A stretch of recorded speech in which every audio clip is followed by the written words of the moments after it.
10th class की basic proportionality theorem, Thales theorem के नाम से स्टार्ट करते हैं। सबसे पहले थ्योरम बताएगा, एक्सप्लेन करेगा कि बेसिक प्रोपोर्शनलिटी थ्योरम है क्या। स्टार्ट करा था। टेल्स थ्योरम ने बताया है कि एबीसी एक ट्रायंगल है जिसमें डीए एक लाइन है जो एबी और एसी को इंटरसेक्ट कर रही है।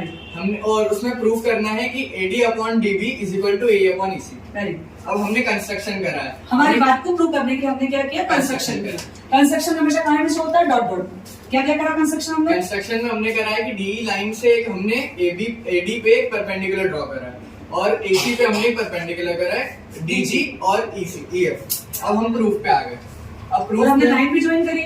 हाँ, डी से सी को और बी को ई से मिला दिया। अब हमने क्या करा, इस थ्योरम का प्रूफ देखना है। प्रूफ के लिए हमने क्या कंसीडर किया, रेशो। काय का रेशो, एरिया ऑफ ट्रायंगल। और कितने एरिया ट्रायंगल लिए, दो। कौन सा लिया पहले, एडीई और बीडी। इन दोनों को रेशो में ले लिया। फॉर्मूला लिख ये राइट एंगल ट्रायंगल है तो right angle triangle, right angle triangle बोल सकते हैं क्योंकि इसमें 90 डिग्री था। Very good. अब 1/2 into base into height area of triangle होता है राइट एंगल। हमने दोनों पे ट्रायंगल का एरिया लिख दिया। अब इससे हमने 1/2 को 1/2 काट दिया। अब ट्रायंगल एडी का बेस था एडी और ट्रायंगल बीडी के बेस था बीडी और दोनों की हाइट सेम थी ईएफ तो हमने लिख दिया। अब ईएफ से ईएफ कट गया तो हमारे ट्रायंगल एडी अपॉन बीडी में हमारी पहली इक्वेशन बन गई एडी बाय बीडी। अब अगेन हम दूसरे ट्रायंगल में आए, ट्रायंगल एडी और ट्रायंगल डीसी।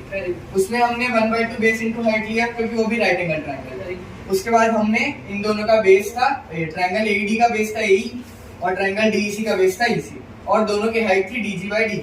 अब हमने इसको काट दिया तो हमारे पास एक सेकंड इक्वेशन मिल गई, triangle AD upon triangle DC is equal to triangle AE by EC. इस दोनों इक्वेशन हमारी बन गई। अब हमने कौन सी थ्योरम लगाई है? अब हमने थेल्स थ्योरम लगाई है। थेल्स थ्योरम 9th क्लास की थ्योरम लगाई है। हाँ। 9th क्लास में पढ़ा था हम लोगों ने, क्या पढ़ा था? If two triangles have same base and between parallel lines they have equal ratio, equal area. equal area। मतलब इन दोनों ट्रायंगल का एरिया क्या हो जाएगा, इक्वल। क्यों? क्योंकि इनका बेस सेम और एक इसके बीच में दो पैरेलल लाइंस के बीच में। अब यहाँ देखेंगे ये एडी और एईडी ये दोनों क्या है हमारे लिए, इक्वल है पहले और दोनों को हमने इस थ्योरम के द्वारा इक्वल कर दिया। इसलिए दोनों चीज हमारे पास टाइम आ गई इक्वल है। इसकी वैल्यू क्या है, एडी बाय बीडी और इसकी क्या है, ए बाय ईसी। हमें प्रूव क्या करना था, यही करना था। इसलिए थ्योरम हमारी प्रूव है और ये हमारी बेसिक प्रोपोर्शनलिटी थ्योरम।